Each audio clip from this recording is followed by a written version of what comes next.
따뜻한 햇살과 모든 것이 무르익는 여름에 시원한 바람과 같은 주님의 교회의 매일 말씀 묵상에 오신 여러분들을 환영합니다. 네, 매일 말씀 묵상 오늘 우리에게 주시는 하나님의 말씀은 사도행전 2장 14절과 15절 두 절만 보도록 하겠습니다. 사도행전 2장 14절과 15절입니다. 우리 함께 한 목소리로 합독합니다. 시작. 베드로가 11사도와 함께 서서 소리를 높여 이르되 유대인들과 예루살렘에 사는 모든 사람들아, 이 일을 너희로 알게 할 것이니 내 말에 귀를 기울이라. 때가 제3시니 너희 생각과 같이 이 사람들이 취한 것이 아니라. 아멘. 예전에 제 대학 후배로부터 재미난 일화를 들은 적이 있습니다. 후배가 말하기를 자신은 중고등학생 때는 교회를 단 한 번도 다닌 적이 없었답니다. 그런데 교회를 열심히 다니던 한 친구의 권유로 인해서 할 수 없이 친구의 교회 고등부 수련회를 참석하게 됐습니다. 예수님을 믿지 않는 자신에게는 수련회 자체가 아주 지겨운 시간이었겠죠.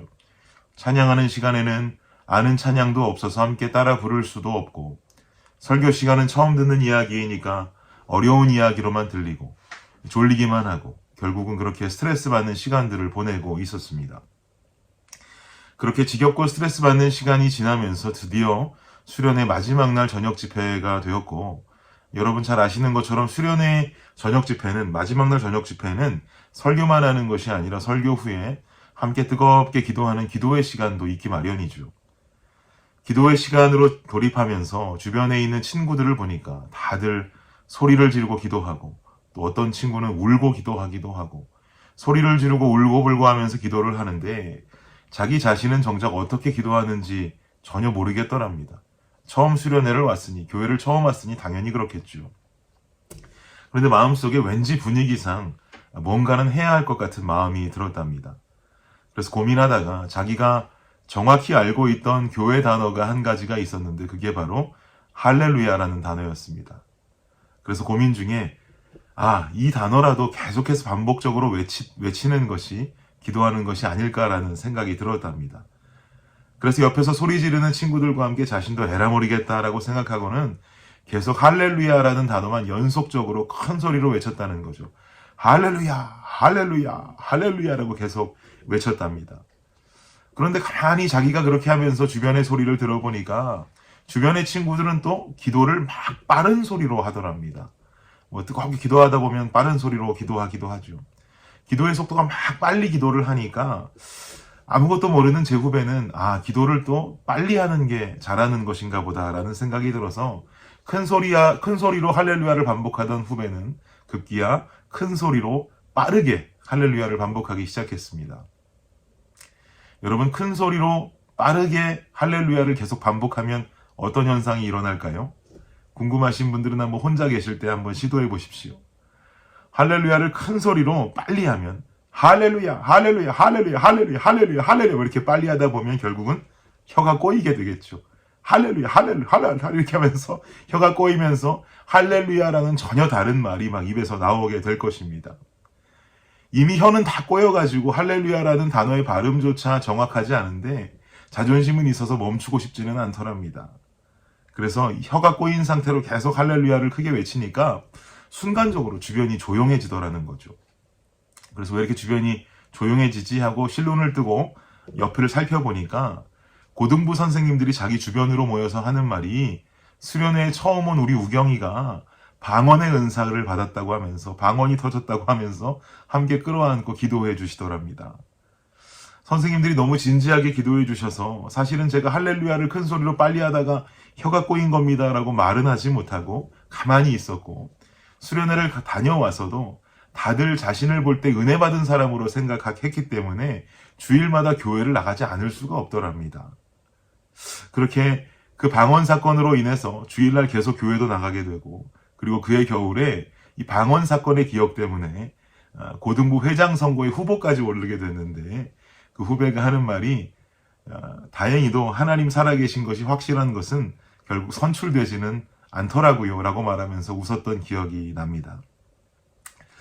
우리는 어제 본문을 통해서 다락방에서 기도하는 중에 뜨거운 성령의 역사를 경험하는 장면을 보았습니다. 제 후배는 할렐루야를 크게 빨리 외치다가 혀가 꼬여서 가짜로 방언이 터진 것이겠지만 완전히 다르게 성경 속에서 나타나는 모습은 성령의 충만함으로 말미암아 만국 방언을 하는 장면이 그려졌었습니다. 어제 본문 다시 한번 살짝 들춰서 보도록 하겠습니다. 3절과 4절인데요. 제가 읽어드립니다. 마치 불의 혀처럼 갈라지는 것들이 그들에게 보여 각 사람 위에 하나씩 임하여 있더니 그들이 다 성령의 충만함을 받고 성령이 말하게 하심을 따라 다른 언어들로 말하기를 시작하니라. 아멘. 제 후배는 혀가 꼬여서 할렐루야를 하다가 혀가 꼬여서 가짜 방언이 터졌지만 지금 성경 속에 나오는 이 장면은 성령께서 각 사람에게 임하더니 각 사람들이 성령이 말하게 하심을 따라서 할 줄도 모르는 다른 나라의 언어들로 기도하는 역사가 일어나게 된 것이죠. 서울 베이직교회의 조정민 목사님께서 쓰신 책 중에 왜 성령인가라는 책을 보면 목사님께서는 이 오순절 다락방 사건에서 방언이 터진 장면을 이렇게 해석하고 있습니다. 성령의 역사가 임하면 첫 번째로 언어의 변화가 일어나야 한다라고 말합니다. 오순절 다락방에 임한 성령의 역사가 방언으로 그들의 언어를 바꾸어서 기도하게 하셨듯이 우리의 삶 속에서도 성령이 뜨겁게 역사하시면 이와 같이 우리가 사용하는 언어가 순화되고 세상적인 언어가 아닌 은혜의 언어를 사용해야 한다라는 것이죠. 사랑하는 여러분, 하나님 주신 은혜를 뜨겁게 경험하면 삶의 변화가 일어나게 될 줄을 믿습니다. 조정민 목사님의 주장처럼 우리의 언어도 변해야 하고 비단 언어만이 아니라 우리의 삶의 행동들, 삶의 습관들, 심지어 표정까지도 변하게 될 줄 믿습니다. 이렇게 성령을 체험하고 변화를 경험한 제자들과 120여 명의 형제들에게 세상은 어떤 반응을 보이게 되는가? 12절과 13절 보시겠습니까? 제가 읽겠습니다. 다 놀라며 당황하여 서로 이르되 이 어찌된 일이냐 하며 또 어떤 이들은 조롱하여 이르되 그들이 세술에 취하였다 하더라. 아멘. 어떤 이들은 왜 이런 일이 일어나는지 놀라고 또 어떤 이들은 조롱하기를 저 사람들이 세술에 취했다라고 말합니다. 술에 취해서 나오는 모습이라는 거죠. 이러한 사람들의 반응을 본 베드로와 사도들이 나서서는 이 상황을 설명하고 있는 장면이 바로 오늘 본문의 내용이 되겠습니다. 14절, 오늘 본문 14절 다시 한번 보겠습니다. 함께 읽을까요? 시작. 베드로가 11사도와 함께 서서 소리를 높여 이르되 유대인들과 예루살렘에 사는 모든 사람들아 이 일을 너희로 알게 할 것이니 내 말에 귀를 기울이라. 아멘. 너희들이 지금 우리더러 술에 취해서 이러는 것이라고 말하는데 왜 이런 일이 일어나는지를 너희에게 확실하게 알려줄 테니까 들어봐라 라고 말하죠. 그리고는 15절, 이어지는 15절을 보니까 지금이 제3시이기 때문에 이들은 술에 취해서 이러는 것이 아니다라는 것을 강조합니다. 제3시라는 말은 유대 시간으로 계산한 것이고 지금으로 말하면 오전 9시경을 말합니다. 오전 9시에 술에 취해 있을 수가 없죠. 저녁도 아닌데요. 그리고 구체적으로 15절 이하에 베드로는 설명하기를 요엘 선지자의 예언을 언급하면서 말하는데 말세에 하나님의 영이 임하게 되었을 때 예언을 하고 꿈을 꾸고 환상을 보는 역사들이 일어날 것이라는 그 예언이 지금 성취되는 장면이라고 설명합니다. 16절과 17절에 그 장면이 나오는데 제가 읽어드리겠습니다. 이는 곧 선지자 요엘을 통하여 말씀하신 것이니 일러스되 하나님이 말씀하시기를 말세에 내가 내 영을 모든 육체에 부어주리니 너희의 자녀들은 예언할 것이요 너희의 젊은이들은 환상을 보고 너희의 늙은이들은 꿈을 꾸리라. 아멘.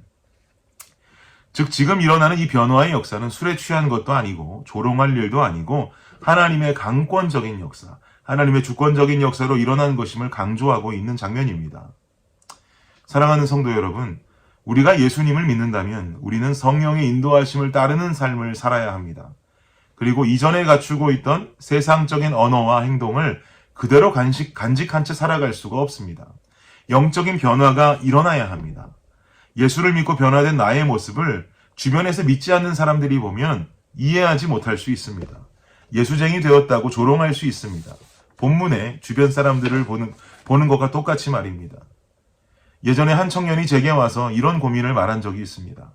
자신은 청년부에 나오면서 하나님을 만나고 은혜를 받아서 열심으로 교회 모임에 참석하려고 노력하고 있는데 자신의 주변에 하나님을 믿지 않는 친구들은 말하기를 자기가 여자친구를 만들기 위해서 교회에 열심히 간다고 오해를 한다라는 것입니다. 그래서 너무 억울하고 답답하다면서 저한테 이야기를 하길래 제가 그 형제에게 이렇게 대답해 주었습니다. 아무리 답답해도 친구들과 언쟁하거나 싸우지 마라. 점점 더 성화되고 변화되는 형제의 모습을 그들에게 보여주면 그들도 언젠가는 인정하고 형제를 변화시킨 하나님에 대해 궁금함을 가지게 될 것이다. 기도하면서 우리 때를 함께 기다리자라고 이야기해 주었던 기억이 납니다. 예수님 믿으면 은혜가 충만해집니다. 은혜가 충만하면 언어가 변합니다. 행동도 변합니다. 그 모습은 믿지 않는 세상 사람들에게 결국 나타나고 보여집니다. 우리가 살고 있는 곳이 세상이기 때문이죠. 은혜 받은 사람은 나만 은혜 받고 끝나서는 안 됩니다. 나를 이상하게 보고 있는 그 누군가, 예수 믿고 변화된 나의 모습을 보고 조롱하는 그 누군가도 결국엔 나를 통해 하나님을 만날 수 있도록 끊임없는 나 자신의 성화를 이루어야 할 것입니다. 그래서 한 번 받은 은혜로 평생 사는 것은 곤란합니다. 하루하루 하나님 주시는 말씀으로 또 찬송으로 예배로 연속되는 은혜를 경험하면서 점점 영적인 성숙함을 한 단계 한 단계 쌓아갈 수 있기를 바랍니다.